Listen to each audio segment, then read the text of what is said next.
come back to revisit these principles and ideas that we have discussed in the first class. Okay. So first order linear PDE.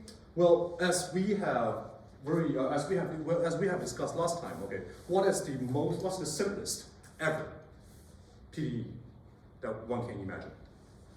It's going to be, let's say, U and X. U is the independent variable. Oh, sorry, U is the dependent variable. X is the independent variable. So what do you have in mind? It's gonna be like something like partial U, partial X equals to 0. Okay. And how do we solve that? How do we solve that equation? We can just do it straight by integration through X, right? And if we suppose that, let's say U is again, the simplest case to support the scenario for a PDE is that U is a function of X and Y, okay, but nothing else. U only depends on X and Y. So this equation basically tells us that partial U, partial X equals to 0. So that's to say, U has nothing to do with X. Basically tells us that U has nothing to do with X, and we can absolutely write U, X, Y, okay, just as a function of Y. So for example, big F Y. Okay, it's only about Y. Or in another way to see this is that let me try to provide you a geometric view. Okay, so let's say I have an XY coordinate. This is my y-axis, this is my x-axis. So that is to say, the U is going to be a function on this coordinate. Okay, and what you're going to imagine then, of course, you use a 2D function, and which means that the value of the U is going to be here on this direction. Okay, on this direction, and the function value of U, okay, depends on, of course, the location of X and Y. Okay, so again, for now, let's focus on the visualization, okay, for the information containing X and Y itself. Let's not talk about the value, the specific value, choice of value of U for now. Okay, so again, how do we interpret this piece of information? Partial U, partial X equals to 0. How do we interpret that? Well, again, we have just discussed, right? Partial U, partial X equals to 0 means that it's irrelevant with X. But more geometrically, what can you say? Or if we focus on expressing this piece of information on this coordinate, what can we say? It doesn't have change on the direction. Sorry? It doesn't have any changes on the direction. Exactly. So that's to say, again, you see, so let's say I am, let me select a point over here. Okay, so this is supposedly, let's say, x0, y0. Okay, x0 and x0, y0, of course, U has a value, right, which is exactly the U x0, y0. Okay, and partial U, partial X equals to 0, it exactly tells us one thing.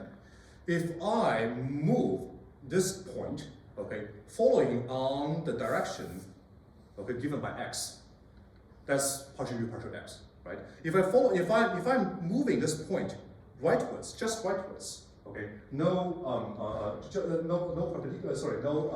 vertical directions, not down, not down, just rightwards. Then let's say this new point supposedly is going to be something like x0 plus delta x, and probably I can make it larger, right? And then y0. This is my new point.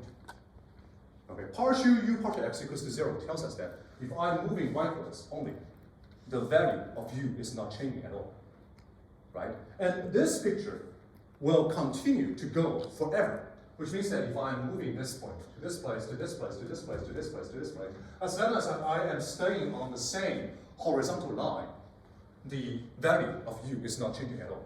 Again, this is guaranteed. This is guaranteed by the partial U, partial X equals to 0. Okay, so now what I am willing to do right now is that since we're having that geometrical understanding, okay, of the structure of U in my mind, then why don't we just simply draw all the lines over here, draw all the horizontal lines, Okay, so this is exactly lying at x0. Okay, another horizontal line. So supposedly this is x1. Okay, another horizontal line. This is supposedly x2. Okay, so all these lines, they serve as only one purpose. It tells us that, you see, if I'm starting from, we were saying that if I start from x0, okay, no matter if I move leftwards or rightwards or anything, as long as it's horizontal, it's going to be the same. It's going to be the constant value, right? Okay, so, and the same argument applies to x1. If I start from here and I move leftwards, rightwards, it's going to be the same. As far as good. Same for x2. However, if I, for example, if I change my, if I do the vertical movement of the point, what will happen? If I, let's say, if I'm changing from, let's say, from x, from this place, from y0. Sorry, my bad. This is a wrong notion. So my bad. Okay, so this actually should be y0, right? This should be y0 and y1 and y2. Sorry about that. Okay, so again, this is the y-axis, and this is going to be, so this is y0, this is y1 and y2. Yes. Okay. Again, if I'm staying on this line, okay, which is parameterized by y1, okay. If I'm staying on this line and move leftwards and rightwards, and rightwards, it is going to be all the same. Okay. However, if I change the value of y, what will happen? If I change the value of y, for example, if I change from this line to this line, if I jump from here to here, what will happen? The function value doesn't necessarily has to stay the same, because nothing is guaranteed that. Nothing is guaranteed that. Okay. Well, if I want to guarantee that, then actually I need another thing, which is partial u partial y equals to 0. But that's another story. That's irrelevant to the story that we are talking about right now, right? So let's ignore that for now. Okay. I am let's say crossing that. I'm crossing that. Okay. So very simple, very straightforward. Okay. For the simplest, okay, first order linear PDE. And I just would like to, what I would like to do now is that I am making the game just a little bit more complicated. Okay, just a little bit more complicated. So now let's say, what about, I'm talking about something like partial u, partial x, plus partial u, partial y equals to 0.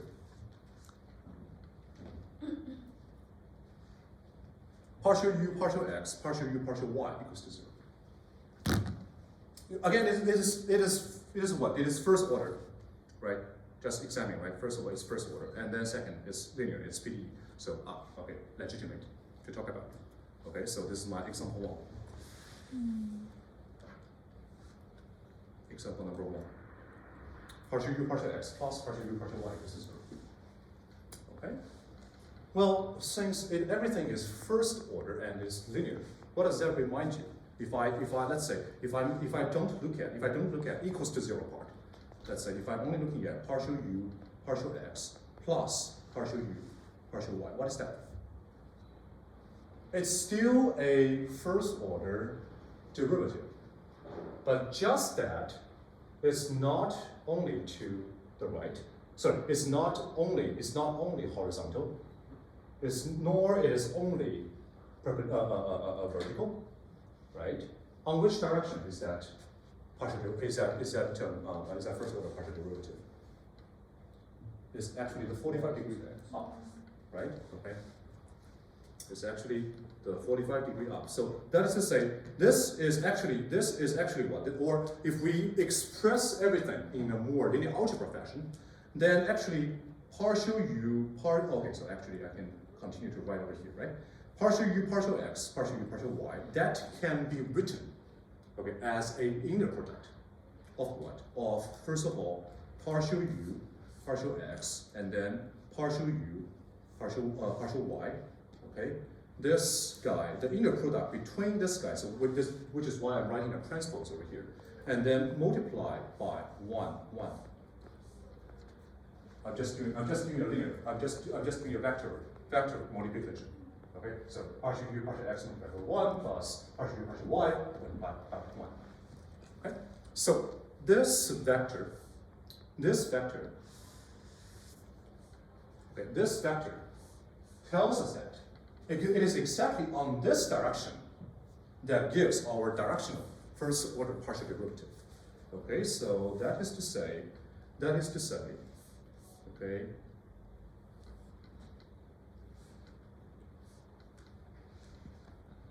so in this example, okay, so this direction, it is this direction. So what does that mean? That means that, let's say, okay, I'm drawing another line. I'm erasing this arrow and drawing another line over here. Again, this partial derivative is a directional derivative on this direction. And what do I know? I know this is 0. I know this derivative will always stay 0, right? Which means that if I'm starting from here and I'm following this 1, 1 direction, and I go all the way rightwards and upwards at the same time, what is going to happen? What is going to happen? It doesn't change. Again, it is guaranteed by this partial derivative equals to 0, right? So that means that if I'm starting from this place and I go to this place, this place, this place, this place, this place, it's going to be the same, all the way the same. Okay. Similar reason, if I'm starting from here, okay, let me use red color, probably better. Okay. If I'm starting from here, again, as long as I'm following the 45-degree up, okay, it's going to be the same, always the same. Okay, so when can I? So if I am you see, whenever I am whenever I'm following the 45-degree direction, okay, orientation, I am always going to get the same value. But when can I get different values? When can I get different values for you? Again, this is my x, this is my y. When can I get different values for you? I have to do what? I can't go on this direction anymore. I have to do what? I have to go this way or this way. At least I need to cross different lines. I need to cross these different lines, right? So these lines, they actually have a terminology over here, which is the characteristic line, which is the characteristic lines. Okay, all these, so the characteristic lines refers to those lines on which, first of all, characteristic lines is an idea that only serves the first order linear PDE so far. Okay, so don't try to, does not try to expand that to other types of PDE. Okay, only for the first order linear PDE so far. And on the other hand, the characteristic lines, the definition for the characteristic lines is that on which, okay, the lines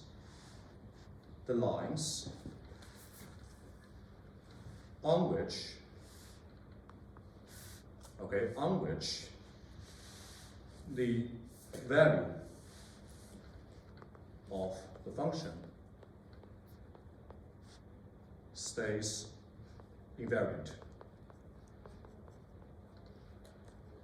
In our case, it is that on which u, the value of u, okay, stays invariant. Okay?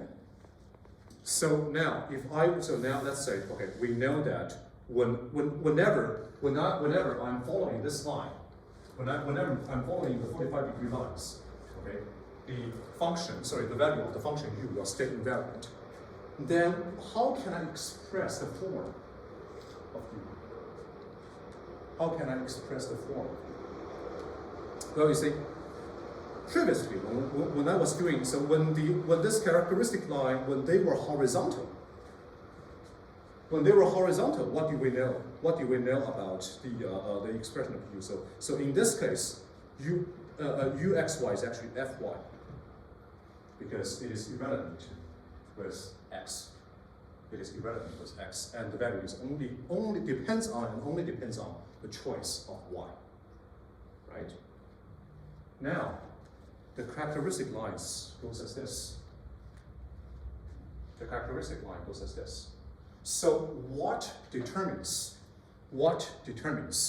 the value of the function of u? So you see again, okay. So let's try again, okay? Over here, whenever the only meaningful change here will be this. Okay, will be this. Which is what? Which the direction is exactly what? Is perpendicular to what? Is perpendicular to the characteristic lines. Right? So, and over here, again, the only meaningful changing will be what? Will be on this direction. Again, to be what? Perpendicular to the line. So what are these lines? What are these lines? This line is exactly x equals to y, right? This line is something like x, x minus y equals to something. This line will be something like x minus y equals to something, equals to c1, equals to c2, x minus y equals to c3. Okay? So what is the perpendicular? What is its perpendicular line? What is its perpendicular line? It has to be what? It has to be what? A line perpendicular to, let's say, y. Okay, so if I'm starting from this guy, so y equals to c1, x minus c1, or let's say x plus c. Okay, y equals to x plus c. Okay, what line is perpendicular to this line? Minus x, right? The slope, is exactly y equals to minus x. Okay, plus, probably plus d. So that's good. So that means what? That means what? I need, which means that in this bracket, I probably should put it down a little bit. In this bracket, it should only contain those lines that are perpendicular to my characteristic line. Okay, in this linear case, right? Which in this case it is y. Okay, in this case it is y. And in our case, this guy should be what? This guy should be f equals to, this guy should be uxy equals to f x minus y. Why x minus y? You see, it's all about what? It's all about my different choices of x minus y, right? On this line, it is characterized by x minus y equals to c1. On this line, it is characterized by x minus y equals to 0. Here, x minus y equals to c2, x minus y equals to c3. These different parameters, they determine the different locations of these 45-degree lines, which in turn determines my value of the function. Okay. It only depends on what? It only depends on my choice of x minus y. So is it good? Okay, very good. Okay. So generally, let's say, well, more general case, example number 2. Okay, example 2.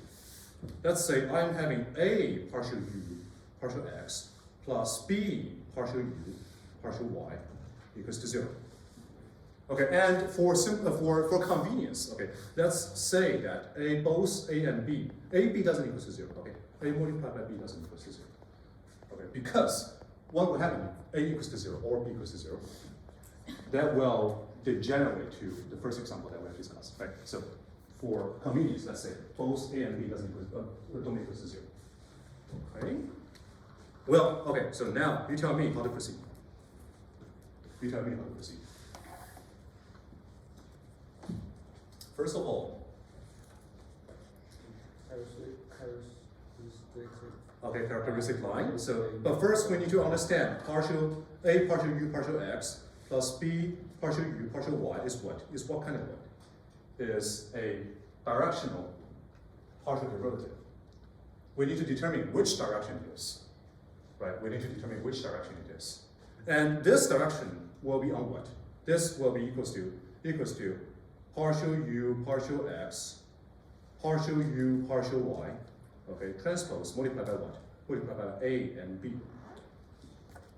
The vector is going to be a and b, which means that, okay, it is going to be following, supposedly, let's say both a and b are larger than 0, then let's say, okay, then it's on this direction, here, this is a, and here, this is b.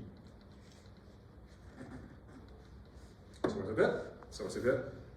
So all these, so this derivative is actually the partial derivative of u, okay, again, x and y.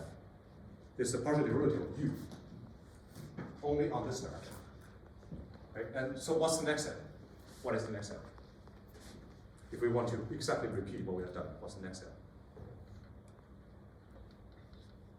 So, obviously, on this direction, obviously, what can I do? Okay, cool. Obviously, on this direction, everything is going to stay the same, okay? Similarly, this line, this line, this line, this line, this line. All these lines, they will stay the same, okay? What are these lines? Again, what are these lines? What are these lines? These lines all point towards one direction, A and B, right? Which means that when x increase for a unit, y will increase for b unit. Okay? So that's basically telling us that these lines are all can be expressed as y equals to when, again, okay, so x over a multiplied by b plus c. Right?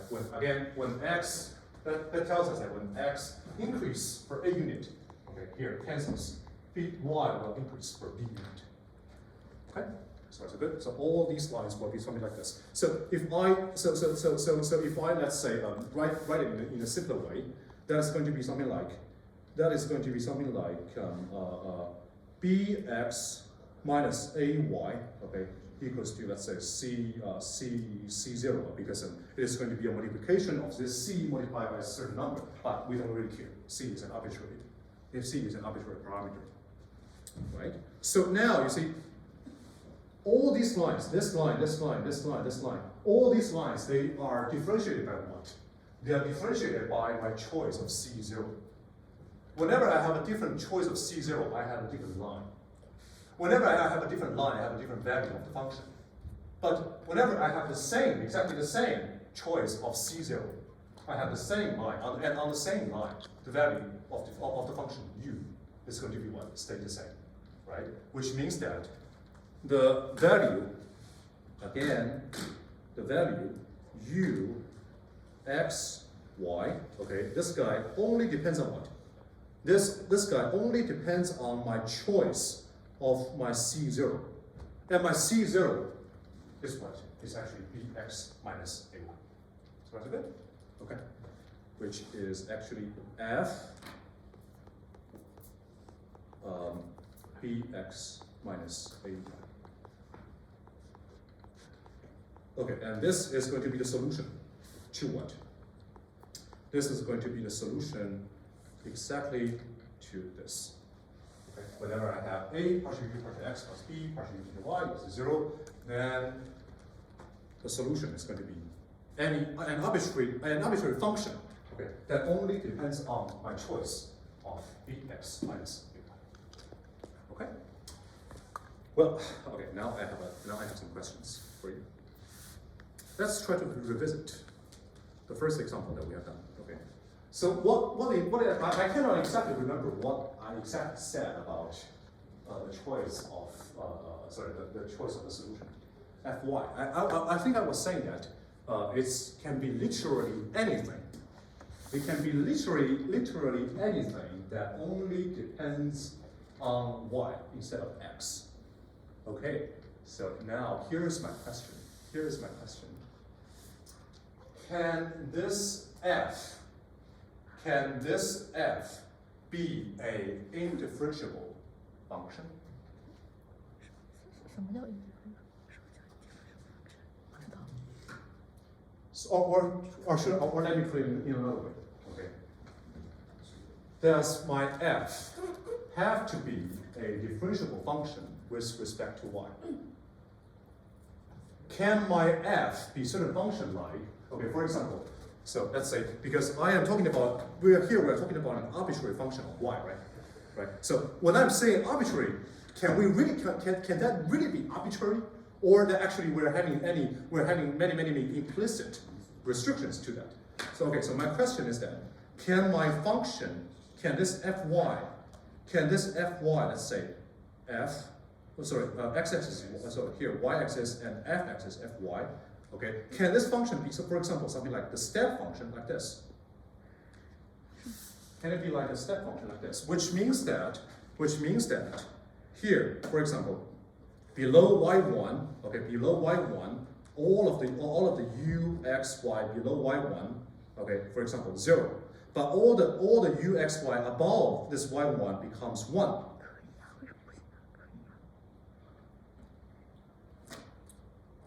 Can my f be such a kind of function? Yes or no? Can my f be such a kind of function?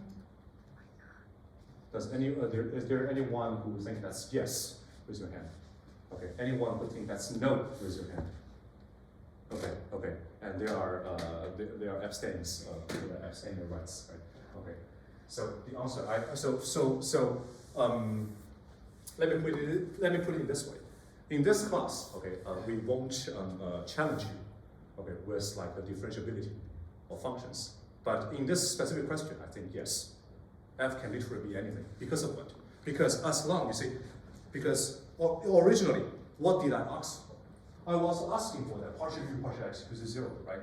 I didn't ask for anything about the differentiability on the y direction, right? As long as it is differentiable along the x-axis, okay, and it can always give me a partial u partial x, I'm fine. I'm okay with that. That's good. Which means that here I can literally choose my fy to be anything, to be any function that I think is suitable. Okay. So same reason.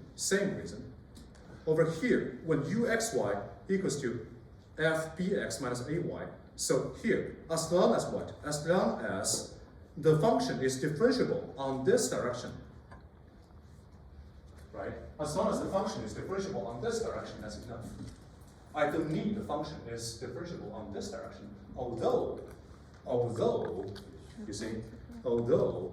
it is written in such a way that it is differentiable on the x direction and also differentiable on the y direction. Okay, this probably doesn't guarantee you, okay, that it is differentiable everywhere. But I'm just this is just a side comment, okay, and it's definitely not our main strength. I just want to clarify on one point, okay, which is what liberty do we have when I'm saying that, okay, for this kind of f. Okay, cool. So let me see. How much time do we have? So probably we can do one example. Okay, let's try to do one example. Another example. So this is actually the real example one.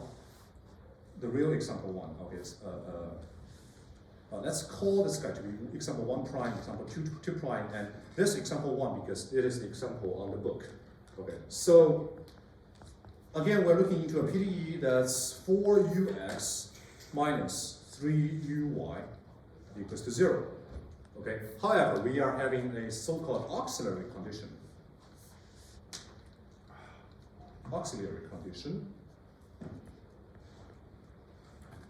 And I don't plan to talk about what does it mean by auxiliary condition for now. Let's say, but just say that all these all these u should obey u0 y equals to y cubed.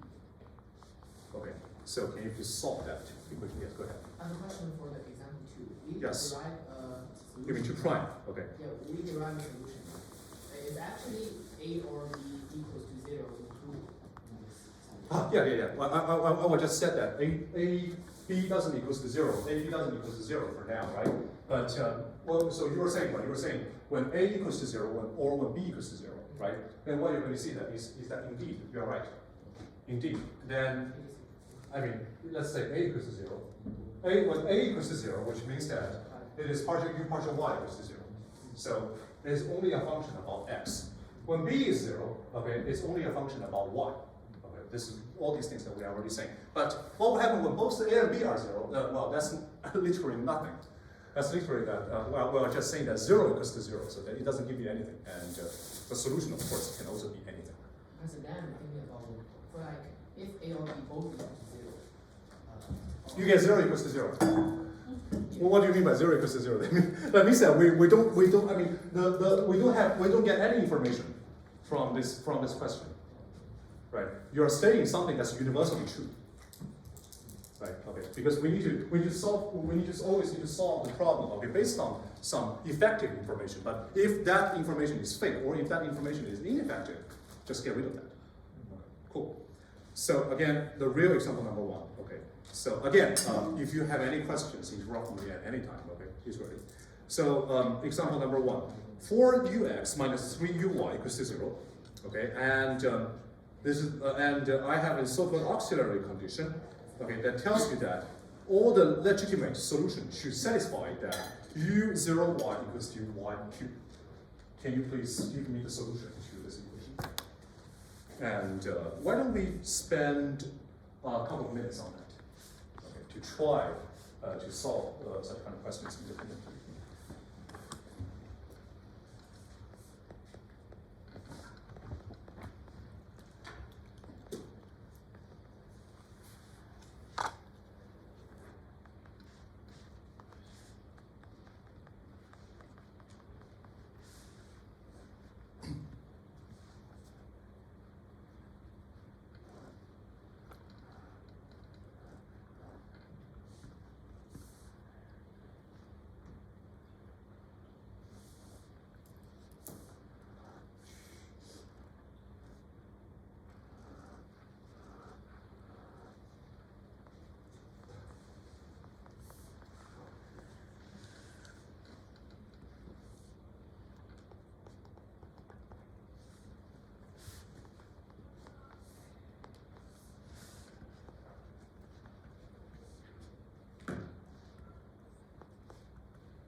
Okay, how many of you have obtained at least the formula, the formula for the general solution? Okay, cool. Let me wait for another minute.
So, well, since probably it's a little bit too hard for students sitting over here to look into this screen. Okay, so I'm actually doing double screen over here. And whenever I'm going to use the whiteboard, I'm going to lift it up and then use the whiteboard. Okay. So first of all, I think it's not very hard for us to directly point out that first of all, obtain results that u, x, y. Okay, without, if we don't consider the auxiliary condition, well, in this case, actually, you're adding condition for one boundary. Okay, for one boundary so far. Okay, if we don't consider this auxiliary condition for now, then uxy actually should equals to something like f like 3x plus 4y. Does anyone have a problem with that? Okay, and you may have some other version which is something like well, for example, g negative 3x minus 4y, and I will say they are equivalent. They are equivalent, or you can just write it down as something like h. Okay, like negative 6x minus 8y. Well, anything like that should be okay. It's just like it's just a functional operation between f and g and h. Okay, and all these things are legitimate. Okay, they are all talking about the same structure. Okay, they're all talking about the same structure. But here, let's just focus on this guy. Let's just focus on this choice of the expression. Okay, f equals to 3x plus 4y. And then the next thing is that how to use the auxiliary condition. How to use the auxiliary condition. Now we know that uxy when x equals to 0, okay, when x equals to 0, uxy equals to y cubed. But with our choice of the expression of the solution, okay, it is exactly what? It is exactly f equals to, sorry, here it should be 0. 0, okay, which is 3 multiplied by 0 plus 4y. Okay, what does that tell you? It tells you that f 4y equals to y cubed, right? Or it tells you that f y, okay, equals to y, it equals to y over 4, the cube. Okay, so good? Therefore, that exactly gives you the form of f. It only depends on one value, and specifically the answer for f is that it is that value divided by 4 and then take the cube, right? So what we're having over here, it is going to be uxy, taking the auxiliary condition into account, it is going to be f, okay, 3x plus 4y over 4, is, let me get rid of f, okay, it is going to be 3x plus 4y over 4, the cube. Okay, this is the final answer for 3xy. Again, I would like to revisit the point that we made a while ago, in the first lecture, which is that, first of all, you see, at the very beginning, actually, I have infinite many choices of the solution. But after I am given an auxiliary condition in this case, which is determining the expression of y on one single line, you can call it as a boundary, or in this case, just a line crossing the whole picture, right? As long as you are given such a condition, then that restrict or limit our choice of the solution to exactly one formula. There cannot be multiple choices anymore in this case. Okay? So that's the point that I would like to revisit. So let me see, what time is it now? So let me try to start the second part of this chapter. Oh, sorry, of this section. Okay, so the second part. The first part, obviously, you see, the first part focused on this, right? Again, let me use another color. The first part focused on this. We were assuming that both a and b are constant values, okay, to facilitate our discussion. But in fact, they don't have to. Yes, go ahead. I actually have two questions. I was wondering just at the end, how can you verify the PDE is correct if by Sure. something equal to 0? Exactly. With the addition sign, right? They wouldn't necessarily cancel. And then this was my other question, was that on example 1 prime and 2 prime, does it necessarily matter if it's positive or negative, if it's subtraction or addition? Okay, so you are saying over here, right? Okay, so what's going to happen is that if you are dragging f, g, and h back to the original equation, you're going to get all of that, you're going to get 0. So anytime, so what does it mean by a solution?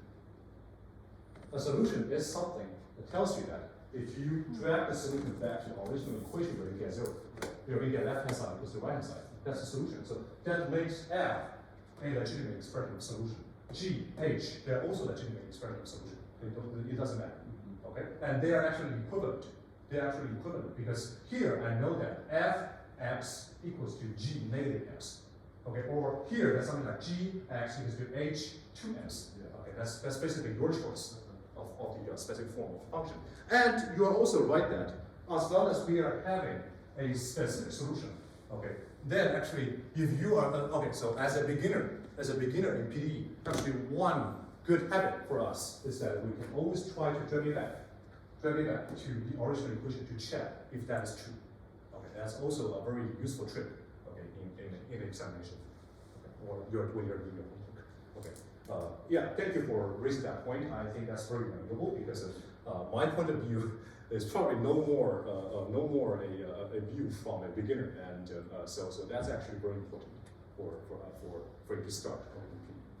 Okay, so now let me continue my discussion. So again, so you see, what we have been focused on in the last 50 minutes, what's that? Okay, so what was actually a class of equation that first of all is first order, obviously first order, and second is linear. And specifically, the coefficient that we chose, a and b over here, we chose them to be constant, right? We chose them to be constant. However, if we revisit a little bit the class notes that for the last time, I'm not going to present it over here, but you can answer one of the questions. Well, can you please answer one question that I'm going to raise right now, which is that, of course, a partial x, partial y, a partial u, partial x plus b partial u, partial y. This, of course, is linear. Then my question is something like x squared partial u partial x plus y squared of y e to x, okay, partial u partial y. Is that linear? Still linear, right? Again, it's still linear. It's this is for some of you that probably didn't catch the last class. Okay, this is still linear. This is, of course, it is not linear with respect to x and y, definitely.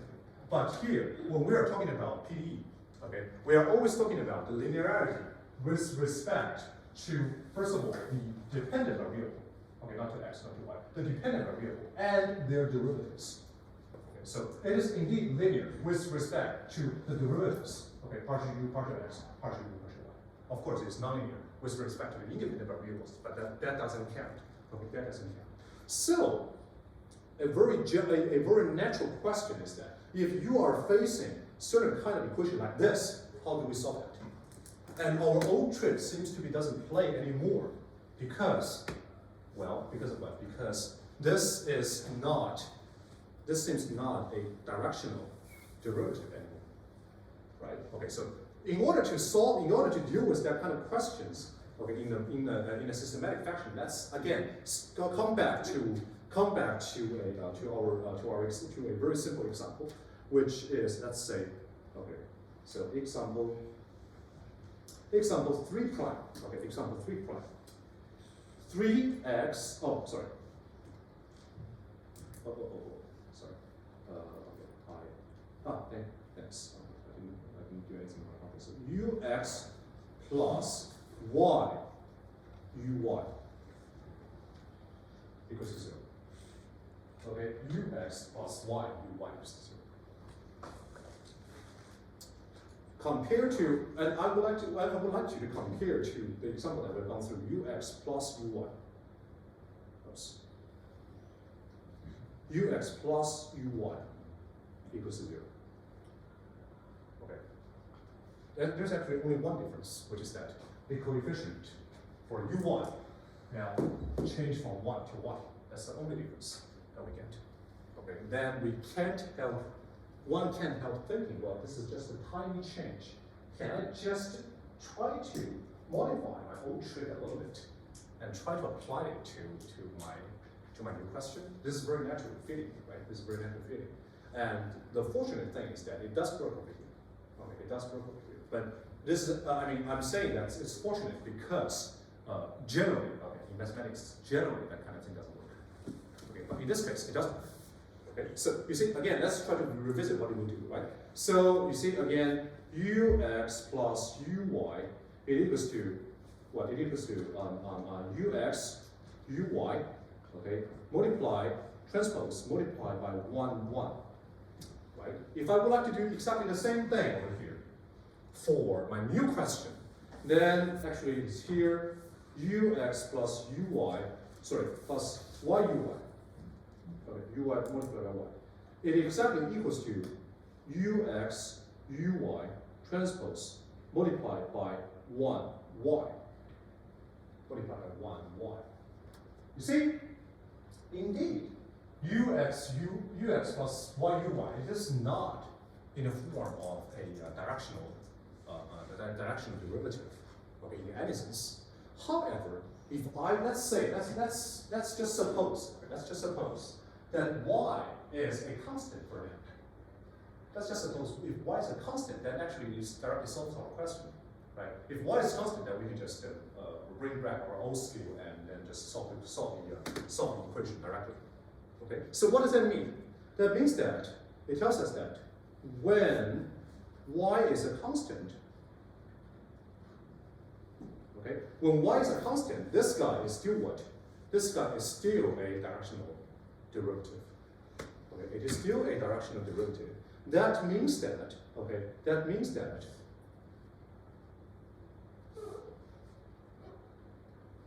okay, that means that, okay, so let's say over here,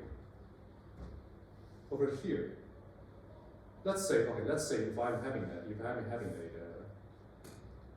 this is my 1, this is my y, okay, this is my 1. Well, okay. So in order not to make any ambiguity, let's say this 1 and y 0. Okay, let's say this 1 and y 0. And this is my vector. This is my vector. This is my vector. So we exactly know what? We exactly know that at this point, ux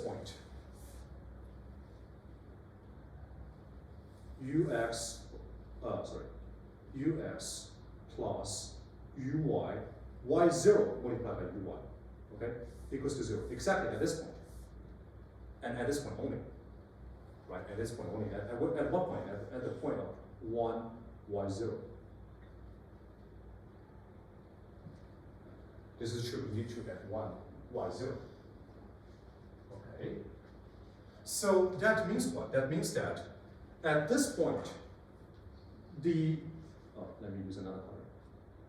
At this point, let me use yellow, okay? At this point, this derivative is 0, right? This derivative is 0. But what is the problem over here, you see, compared to what we had before? What we had was that, you see, was that we know that the direction of the derivative, it doesn't change. It's always the same direction, the same direction, the same direction, the same direction. The same direction of the derivative always gives us like straight lines. And we know, and then we know that the so-called characteristic lines are the straight lines. Okay, the characteristic lines on which value that of the function will state value. These lines are always straight lines. But here the problem is that, you see, this direction, okay, this 1, 0, 1, y0, this direction only works for what? It only works at one point. And that means that if I would like to obtain, again, if I would like to obtain a characteristic line, okay, if I would like to obtain a characteristic line, that means that the direction of this characteristic line will change everywhere. And it is exactly these information of the direction, okay, or the slope of these characteristic lines from which that we will be able to compute the exact form of the characteristic lines. And once we can obtain the exact form of the characteristic lines, we will be able to continue to play our own trick, okay, and then assign the forms, the suitable forms, okay, to the candidate of our solutions. Okay, so let's do a short break for 5 minutes, and then we'll come back. Let's continue with this topic. So please don't forget to come back around 3:15.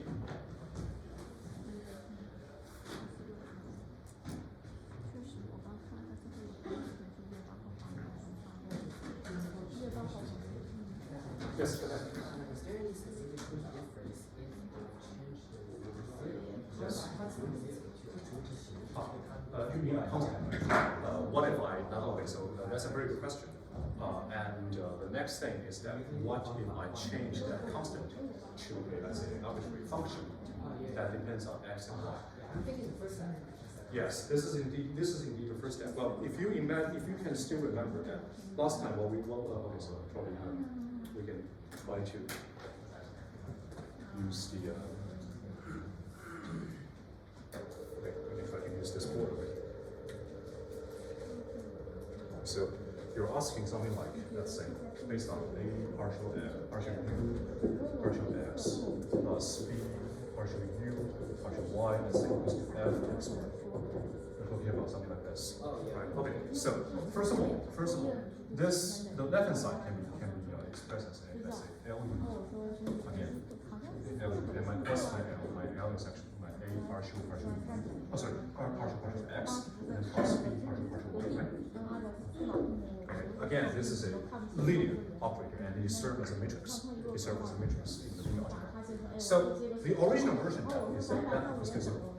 That equals to 0. So that means that that's something that. So the question is, so the equation we are trying to solve is that L u equals to 0. So what we are trying to do is that we are trying to find, a solution that will, for that the linear operator is going to send this kind of solution. Okay, now it's a different game. It's now L u equals to f x y. F x y is what? F x y is a function, but as we said, function is what? Function serves as the vector in a space. Okay, it serves as a vector in the linear space. So now now it's a different question: is that what kind of vector, okay, in the space such that my L can send that to f. My f can send that to f. And the answer to this kind of question will be something like, so this is called the homogeneous. Yeah, it's like the similar trick. Yes, it's homogeneous, and this is called the inhomogeneous. Yeah. Inhomogeneous equation, right? So first of all, we can obtain the solution to homogeneous equation, and then we found a specific solution to an inhomogeneous equation. Then just add them up, right? Another question is, Yes. because in ODE, Yes. it's a similar trick. We first solve the homogeneous one, and we find a particular solution. Yes. And we use this homogeneous family. Yes. Add that particular solution to Yes. the solution. And we talk about the dimension. Is it like similar for? What do you mean by dimension? For like. All of these are infinite dimensional operators or matrix, their equivalents. All of these things are infinite dimensions. Right.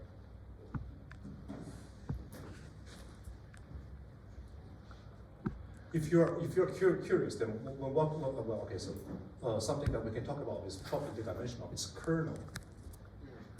We can talk about the kernel of the dimensionality of the kernel, or probably nothing else. Because I remember in ODE we have Yes. like if we have. If you want to use the pen, okay. So we have second derivative, and the family, the dimension of the family of its homogeneous solution. Yes. Oh, yeah. Oh, okay. Now I know what you're talking about. Then that depends on what. That's actually the dimensionality of its kernel, right? Yeah. Because kernel. Actually, what is it about the kernel? Yeah. So you see, in this case, L is sending u to 0, right? That means that my u belongs to the kernel of my L. Okay. Then. Well, okay, the kernel of L is a linear subspace in the space of the function. Okay, I'm using the language that I talked about in the first class. Okay, then if I would like to represent the whole family of the solution, that means that I need to understand the structure of the kernel, right? Then what I need to do is that first of all find out what's the dimensionality of the kernel. That's the first step. And then find out the independent, the linearly independent parts, or the basis. Yeah, look for a basis. The basis for the kernel of okay. Then we're done. Then we're done. Then it's about, then this question is about anything plus something in the kernel. Or that's just like just moving this kernel a little bit, okay, in a certain direction towards fx, y. So I'm asking, is it similar? The Yes. PDE here is similar? Yes. Whatever you find. Whatever you find, but probably something that's more interesting that probably later what you see in the Fourier, in the Fourier analysis, the Fourier transformation, we generally need infinite we need generally infinite many functions in the basis. I don't know. I think That's right. someone asked for it. This is because, for example, let's say, let's just say, okay, so D, I'll put it this way. So let's say partial u I know that I see minus equals to partial but I don't think that u says it in the y squared. Yes. What you're going to find is that there are infinite many linearly independent functions that satisfy this. That's why if you want full representation, that usually means that we need an infinite series. Yeah. We need infinite series to represent the solution. It's like science. Sure. Yeah. All made up by sine. Exactly. I mean, I know, I kind of runs where they're like, you know, you have to go do this. Okay.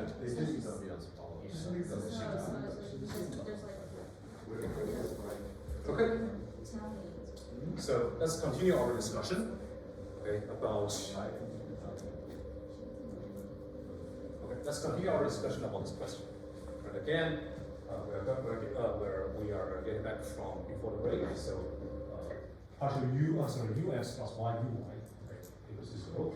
And our focus was that. Okay, so you see, if I am exactly choosing one point, 1 and y0, okay, this is still the directional partial first order partial derivative. Okay, on this direction, 1 y0. Okay, on this direction. But the problem is that this direction is going to change because actually I'm having a y. This is not a constant. Okay, the direction of the direction pointed by the direction of the derivative. Okay, it's actually changing from places to places. That brings us extra difficulty. Okay, if we want to again obtain a characteristic line. Okay, so but on the other hand, you see, if I am, let's say, let me blow up this a little bit, okay, and let me erase this. Let me erase this. Okay. So again, I am at 1 and y0. Okay, I'm at 1 and y0, and here it is a constant on this direction. Okay, which means that if I am moving up. Okay, if I am moving from this point up for a little bit, okay, to this point, then what should I get? What should I get? I should get, you see, because of what? Because here, ux plus y uy equals to 0, right?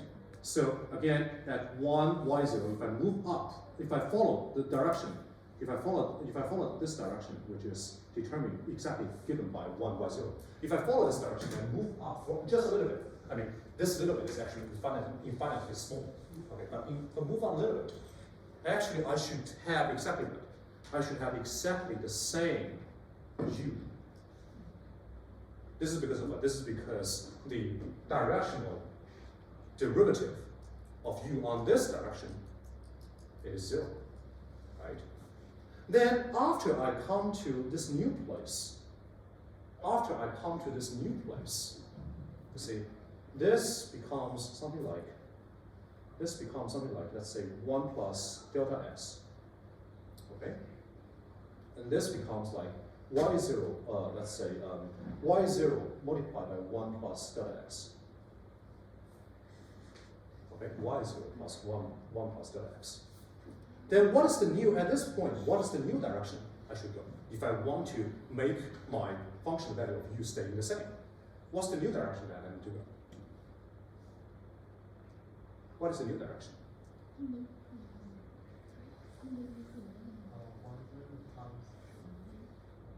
What is the new direction? Y0 times 1 and what? y0. Yeah, that's right. See, I'm going to have a new direction, right? I'm going to have a new direction. If I'm following this new direction, I'm still having what? I'm still having that my function value u stays the same. Again, as long as this direction follows what? As long as this direction follows the direction derivative, that is 0. Okay? If I can keep doing that, and expand this, process, okay, and try to extend it as much as I can, then I will be able to do what? I will be able to recover my characteristic line. Right? Then I will be able to recover my characteristic line. Again, the characteristic line is what? Characteristic line is the line on which my function value will always stay constant, or will always stay invariant. Okay? As long as I get the shape of the characteristic line, I'm done. Okay? I will be able to write down my form, okay, of the solution. Okay? So now the question is that how do I compute? How to compute? Okay? How to compute? How to compute the characteristic line?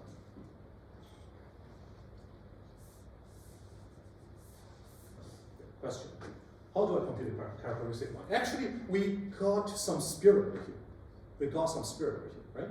The characteristic line should exactly satisfy what? Satisfy that at certain point 1, y0, okay, its derivative, okay, its slope, the slope of the characteristic line should be exactly following this direction, right? The slope of the characteristic line should exactly follow that direction. And what is the slope of a line? Because, I mean, a characteristic line should be something like yx, right? This is a characteristic line. What's the slope of a characteristic line? How do you compute the slope of a line? Come on, this is calc 1, right? How do you compute that slope? That should be dy over dx, right? That's my slope. That is my slope. And I know that is my slope. That slope should obey what? That slope should obey that it's always following this direction. It is always following this direction, 1 and 1. Right? That slope is always following that direction, 1 and 1. So that should equals to y over 1. So far so good? So far so good? Okay. Well, can you solve that equation? Can you solve that equation? This is what? Tell me, this is what kind of equation? This ODE, right? As we said, we are going to review the ODE for a lot and use the trick of ODE for a lot in the PDE class. And this is one of the examples. Okay, how do you solve that equation? Come on, ODE lecture 1. That should be exactly y equals to e to, okay, good. C at first. E to the x. Right. But now what do we know? You see, now what we know is that, okay, so over here, on the whole plane, xy plane, okay? So first of all, let's choose c equals to 1. Okay, let's choose c equals to 1. C equals to 1, so that's a line like this. Okay? So the intersection over here is 1. C equals to 2, that's something like this. Forgive my horrible drawing, I'm really not a painter. Okay, I'm sorry. Yeah, but again, all these curves, Okay, and if I'm choosing C as negative values, of course, -1, -2, -3, and so on, so on and so forth. What do I get if I choose C equals to 0? What do I get? Okay, cool, here, right?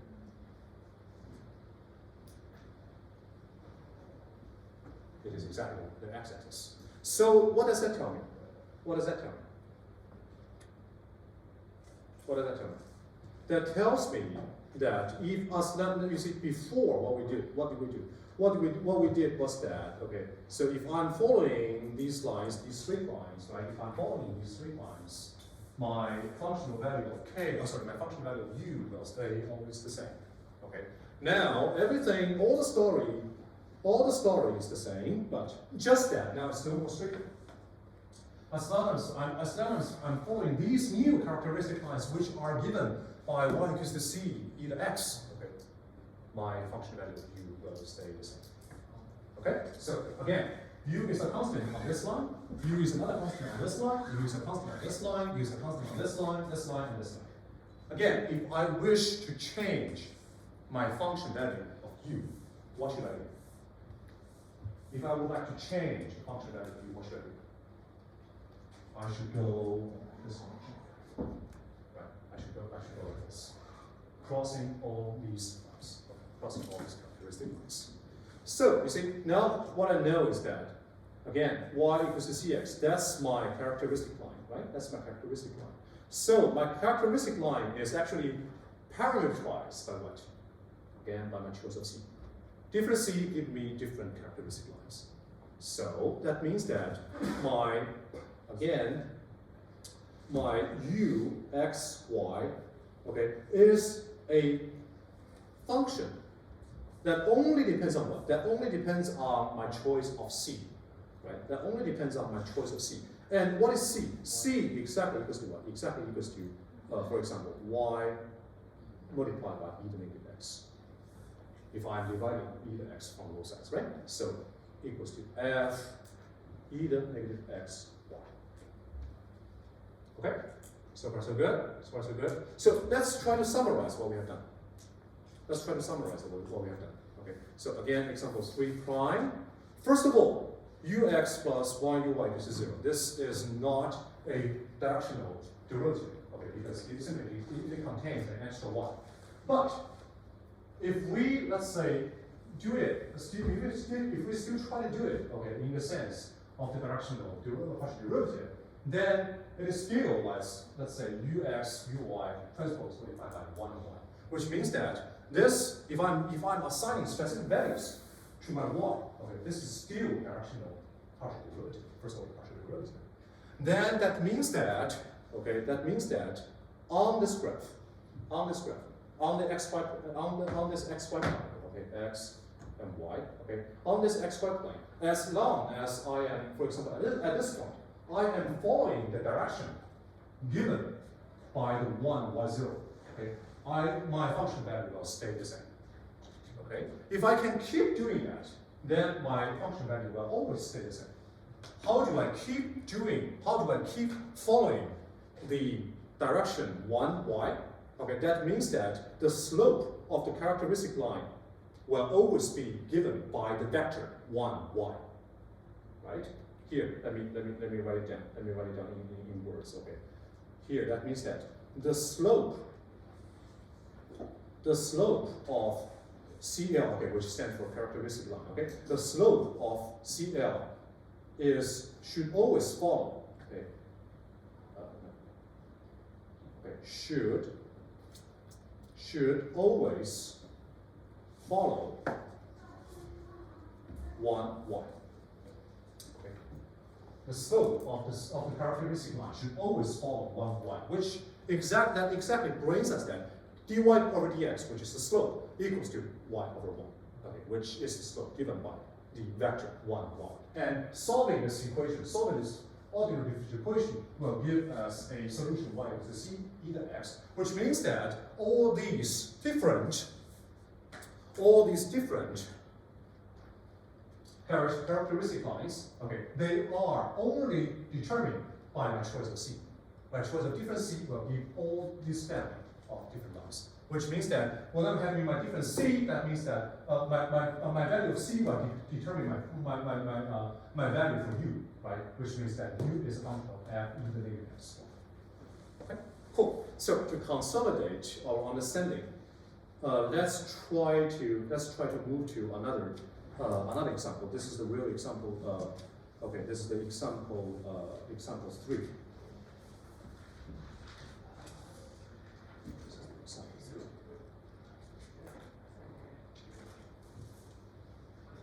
The real example 3 on the book. Okay, so now it becomes ux plus 2x y squared uy equals to 0. Can you please first, following what we have done, to come up with a differential equation that describes the slopes such that the characteristic lines should follow. Okay, a differential equation is of the slope. Okay, step number 1 is the slope. Okay, slope that a differential equation, ODE for the slope of the characteristic lines.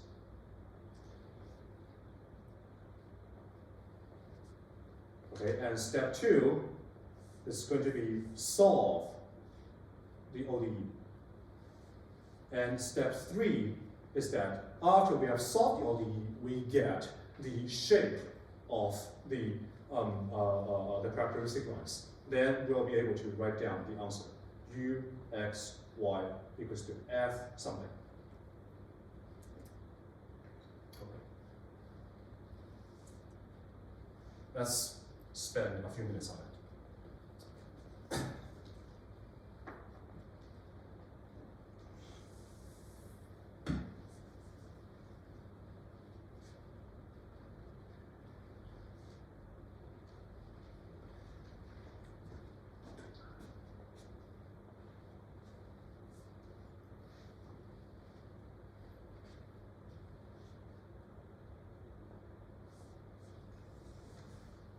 Is that more observable? Is that easier to see, or do you prefer to read or not? Sorry? It's actually a little harder. Look harder? Okay, so let me get back to the reads.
So let me know how many of you have already already done with step 2. Okay, cool.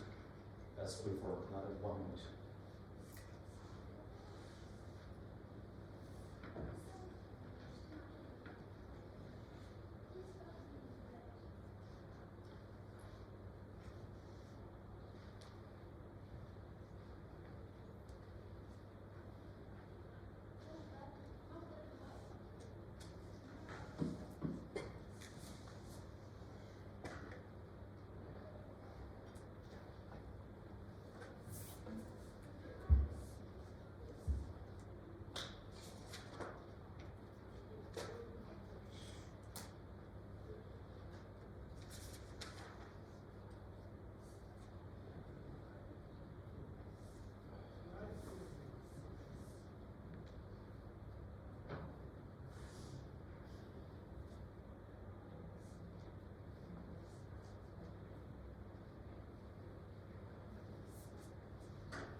Okay, now let's review the answer. So the step number one is actually very straightforward, right?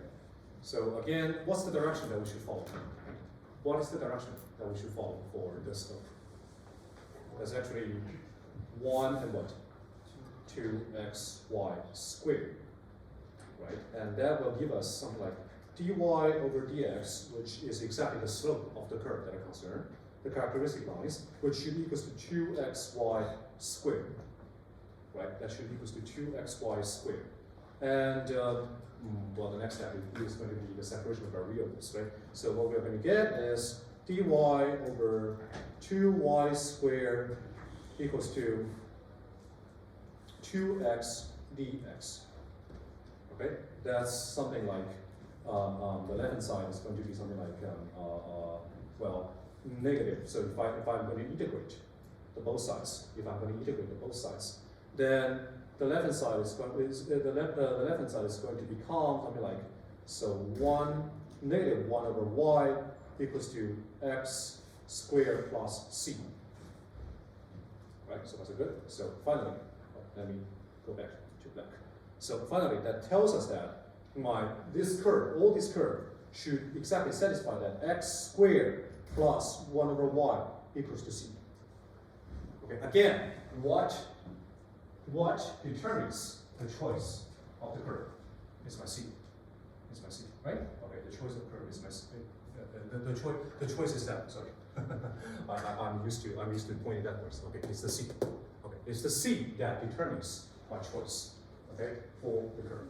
So that means that my f again completely depends on my choice of c. In this case, my c is exactly x squared plus 1 over y. Okay, x squared plus 1. Again, we have many other variants. Okay, we have many other variants of the expression. Depends on how you express your solution to the ODE. Okay, here I'm choosing this, and you can easily write it in the other ways. Okay, which are not so hard. Okay, so in summary, so to summarize a little. Summary. Okay, the summary is that now we are confident with actually a large class, well, okay, not that much, but actually a class of ODE, which is called the first order linear ODE. And its general form is in the case something like AXY, okay, partial U, partial X, plus BXY, partial U, partial Y, equals to 0. Okay, we are now very confident with solving all of this kind of equation. And how do we probably, you know what, it's probably wise for me to I don't know, to maybe making my, let's see, this is better. Yeah, this is probably easier to be seen, right? Because I feel that my writing is probably more like the dash lines if you're using it in a distant way. Okay. So I'm using a sticker line to make my notes. Okay. So summary. Okay. Is this and what we usually do is that first of all we find the slope. Okay. The slope of the characteristic lines.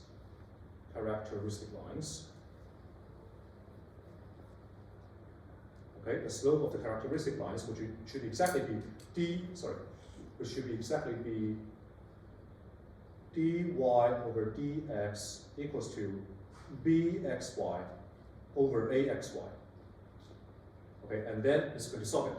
Okay, which is second step, solve the ODE, and then the third step, using the solution. Okay, using the solution to write down the general form of the answer. Okay, so this. And the take-home message, of course, is the importance of the characteristic line. And generally, what you really see is that for this characteristic line, the only property that it has is that on which the function value doesn't change. On which the function value doesn't change. And if we can have that, sometimes, occasionally, very occasionally, that kind of thing may happen.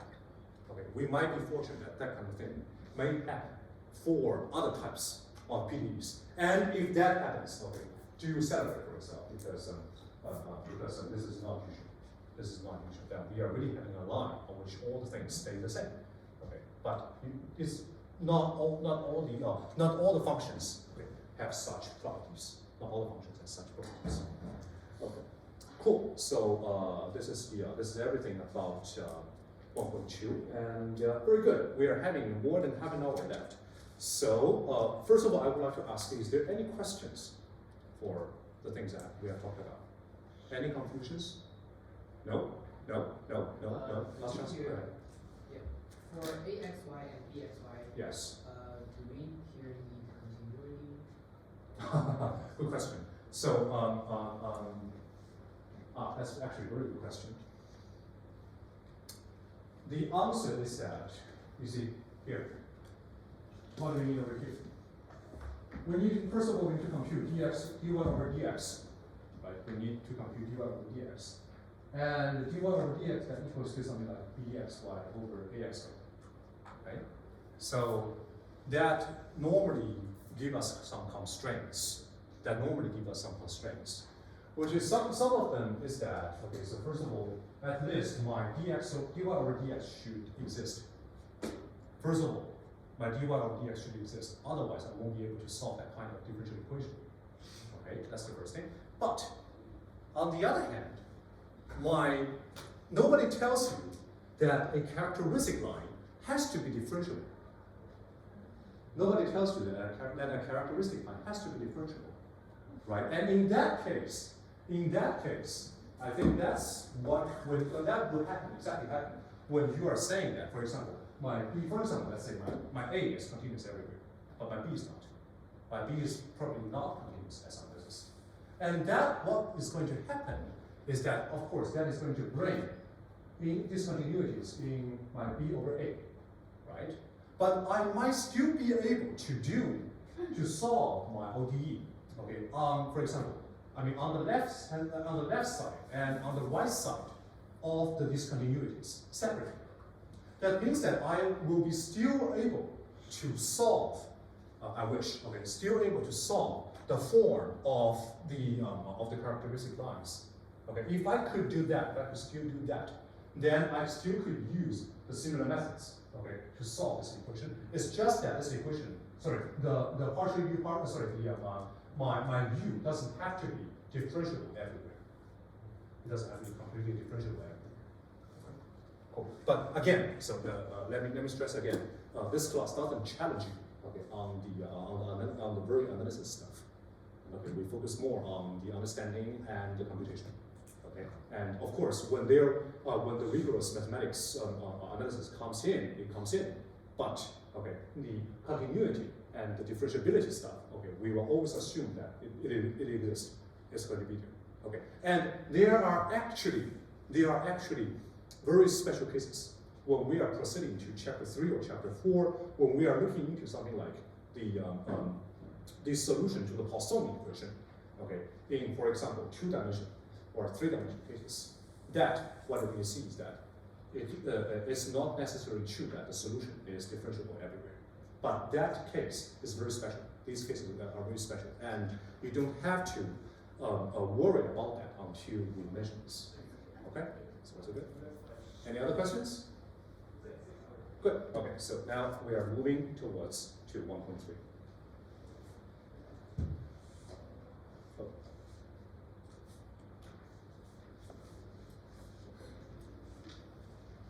1.3.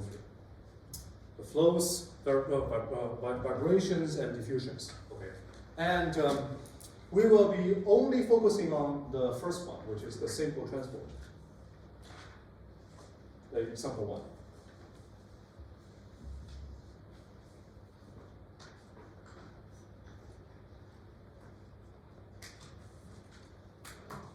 Okay, simple transport. Yeah, I think that's much more visible for now. Okay, simple transport. So that's basically saying that. Okay, let's say I am having. Let's say I'm using a curve. Okay, I'm using actually a pulse net. I'm using a pulse net. let's say something like this. Okay, what does that represent? Let's say this is my x, this is my u. Okay, my u is let's say x, a function of xt, and this is exactly the shape of my u when t, which is the time t equals to 0. Okay, and so now x is what? X is a space dimension. And now I see we didn't assign any physical interpretation to the x and y, right? Now we are indeed introducing physical interpretations because everything over here in 1.3 is about physics. Okay, it's about basic physics. And so again, indeed, okay, physical interpretation. So this axis is the space axis. Let's say we only care about this one-dimensional space, okay, nothing else. And there are something on this one-dimensional space. We can say this is a droplet, or a well, not necessarily a droplet, but say let's say a fluid, water, or let's say or the density of air. It can be anything. Okay? Just say that there are some matters. There are some matter over here. Okay? And every single part of this matter is moving rightwards in a speed. That's c. Okay, in a speed. This is moving rightwards in a speed, which is c. Okay, c can be something like in the unit, for example, like meter per second, something like that. Okay, because again, that's because my x is a spatial dimension, right? So the speed on the x-axis is actually c meter per second.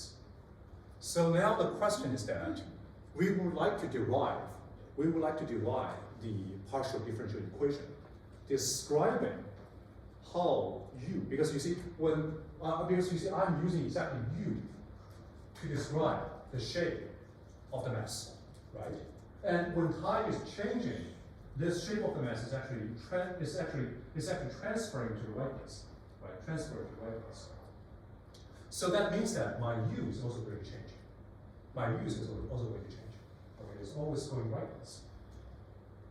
So now the question is that what type of partial differential equation, okay, derive a PDE describing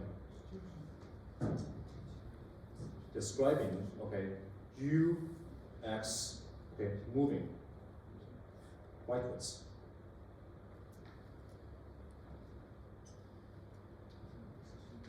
Okay, this is our new goal. And I am going to do a spoiler over here, which is that I'm going to review the answer at the very beginning. And then let's see how do we arrive to the answer.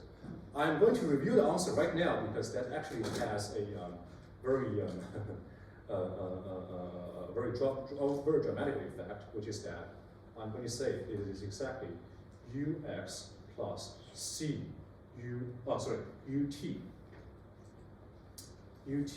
plus c ux equals to 0. Okay, I'm going to review the answer. No, this is I'm going to say that this is indeed the answer. Okay, the answer is exactly okay. The first example that we experienced today. Okay, ut plus c ux equals 0. Okay, and all of you, I really know how to solve that equation. Well, before we derive it, let's first try to do one extra exercise. Okay, by exercising what we have just learned before. Can you first please solve this equation and see what will happen? Can you please first solve this equation and see what will happen?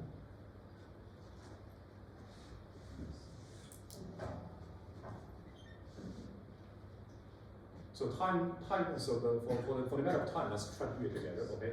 So first of all, what is the slope? What's the condition of the slope? It should be d, well, no more dy over dx anymore, right? So what's the new slope? It's going to be dx over what? dt equals to what? C over 1, right? So the characteristic lines should be what? Should be x equals to ct and then plus certain d. C again, C over here well, okay, sorry, to avoid any ambiguity, why don't I just say, let's say, the speed is A, okay, the speed is A. Because we are used to using C as a constant. Okay. So let's say A, okay, A over 1. And now I can rightfully write down everything like AT plus C. Okay, now C represents the any constant. Okay, AT plus C. Okay, and then what?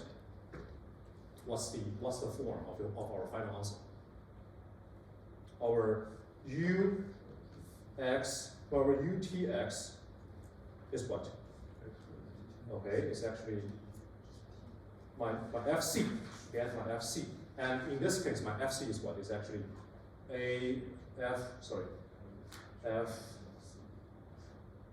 fx minus AT. Fx minus AT. So, you see, if my solution has that kind of shape, sorry, that kind of structure, what will happen? If my solution has that kind of shape, what will happen? Let's say this is my origin. This is actually my ux0. Okay, this is exactly my ux0. What will happen to ux1?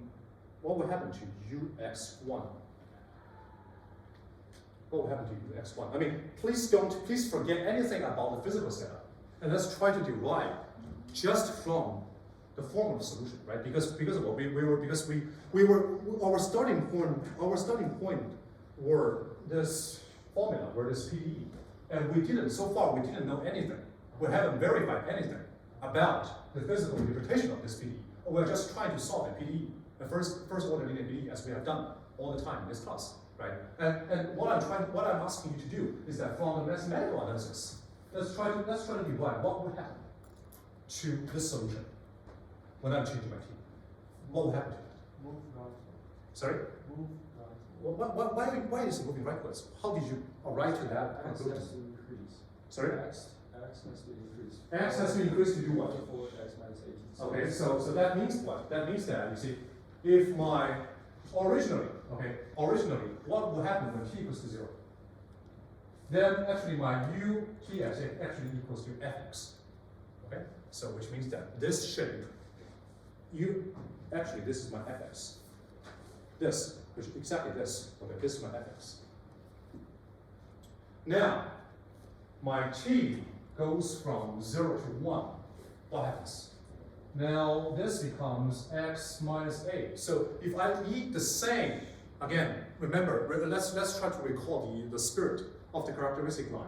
If I want the same function value, what do I need to do? If I want the same function value, now t goes from 0 to 1, so my x has to increase for how many? For how much? X has to increase for exactly a to maintain the same value, right? So that means that if we are staring at the maximum, okay, let's blow this up a little bit. Okay, if I'm staring at the maximum, where can I? So originally my maximum is over here at x0, right? Then when my t goes from 0 to 1, where can I find my maximum? Okay, because you see again, here, this goes from 0 to a, right? So my x has to go from x to x plus a to sustain the maximum. Sorry, from x0 to x0 plus a to sustain my maximum. In this case, here, from x0 to here, x0 plus a to sustain my maximum. So far so good? So far so good? Okay. So from here all the way to this place. Okay, here I'm going to find my maximum. What about these two foot, or these two intersection points, 2, 0? They are experiencing the same thing, right? They also have to be moved up for A,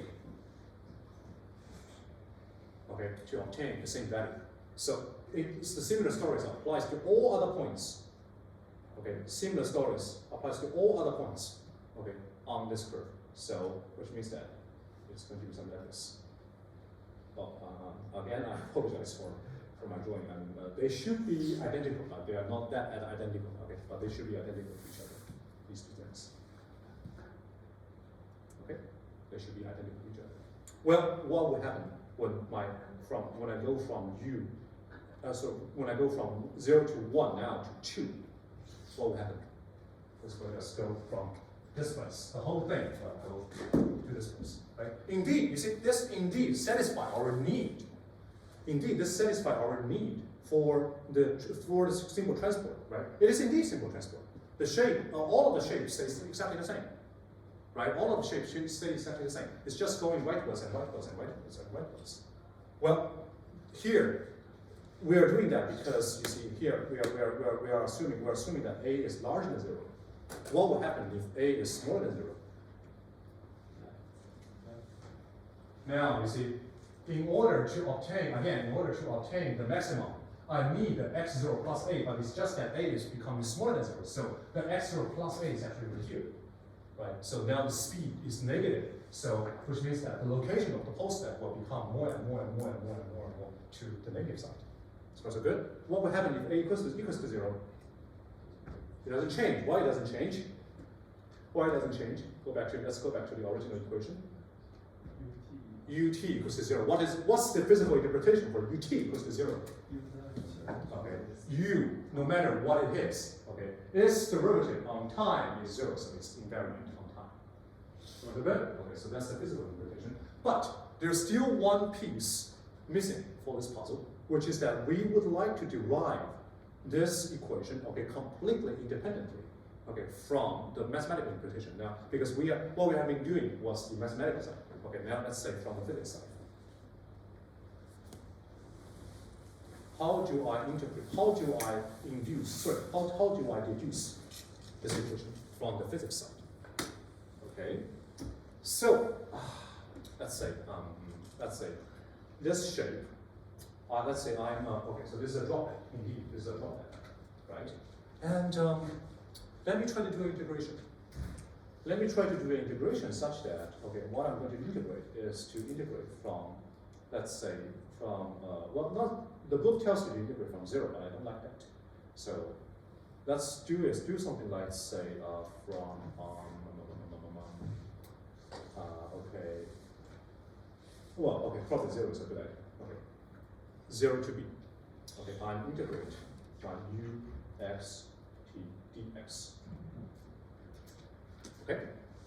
So for example, if I'm choosing my t equals to 0, if I'm choosing my t equals to 0, what does this mean? This is exactly the integration. Okay.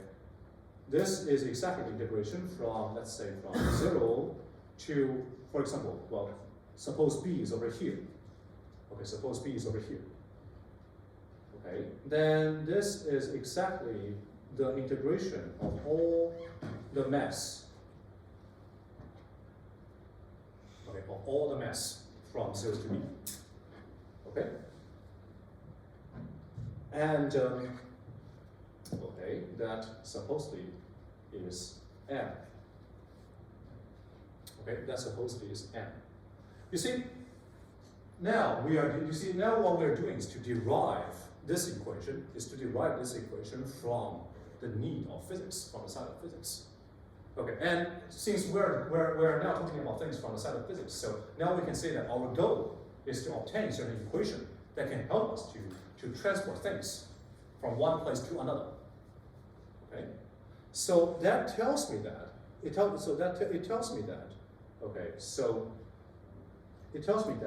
let's say the same mass would be there. Okay, let's say what would happen for x t plus h. What will happen? So since this is actually very simple transport, right? So after h time, the whole thing goes rightwards. Or well, in this case, when a is larger than 0, the whole thing goes rightwards for a little bit. Okay, but the problem is that where is the new place I should integrate? So here, the original 0 should go from 0 to where? To AH. Okay. my B, upper bound B, should go from where to where? B to plus AH. So was that good? Okay. So now what we're doing is that, you see, this is so this should be universally true, right? This should be universally true. No matter what I choose for B, no matter what I choose for T. Okay. These things should always be true. So since this is always true, so I am taking this as granted. Okay. I'm taking this for granted. And what I'm going to do is that now, okay, so I am now differentiating the both sides with respect to B.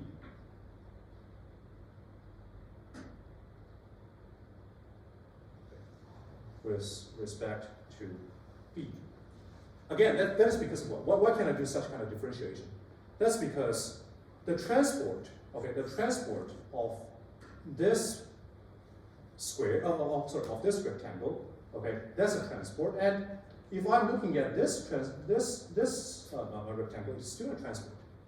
Okay, it is still a transport, and it should still come to this place. Okay, that's the reason that I can do the differentiation. So again, I know that this is universally true. I know this is universally true for any B and for any T. Right? This is universally true for any B and any T. So I will be able to differentiate the both sides with respect to B. And then the left hand side is going to give me what? If I'm differentiating the left hand side with respect to B, what do I get? UXT. What about the right hand side? What about the right hand side? Oh, sorry, UBT, you're right. UBT, not UXT. UBT. What about the right hand side? B plus A. Okay, that's going to be B plus A, and then what? H, and then T plus H. So is it good? Again, this works for any of my choice of my H, right? Because after H is a transport, after 2H is still a transport, after 3H is still a transport. I can literally choose any H over here, right? So the next step is to differentiate. Okay, differentiate. Okay, with respect to H. Okay, now what will happen? If I'm trying to differentiate with respect to H, what will happen to the left hand side? 0 because of what? Because there's no H. But what about the right hand side? You see, the right hand side is something like I'm doing the du, okay, B plus AH, and then T plus H. Okay, suppose now B is a fixed number, A is a fixed number, then actually anything above, anything that you did describe is only a function of H, right? I'm differentiating that with respect to H. What should I get? Okay, now we call your calculus 2. Okay, this should be what? Partial U, okay, partial U, partial X, and then multiply by what? Multiply by my A. And then plus what? Partial U, partial T. And this is what? This is exactly where we begin.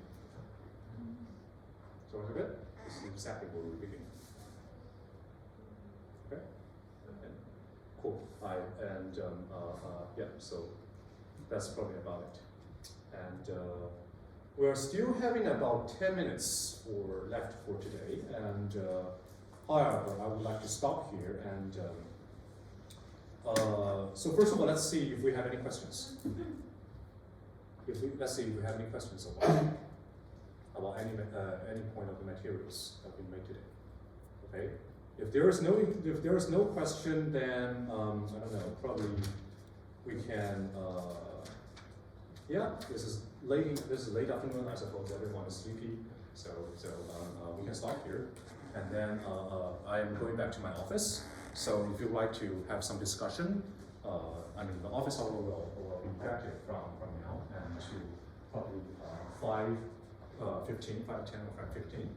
Okay, and this is, the 2-hour lectures are always hard to both for teaching and for learning. Okay, it's hard for both sides of us. Okay, so and it's hard to stay focused. Okay, from the very beginning to the end. That's why we need a short break.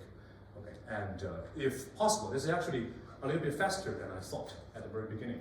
Okay, so if that is the case, then we probably will be able to learn more.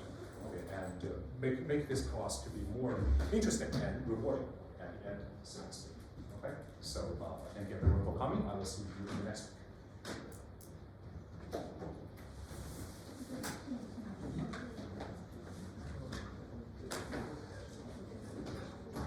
Yes, this is what I think. Have you seen all these six? Go ahead, yeah.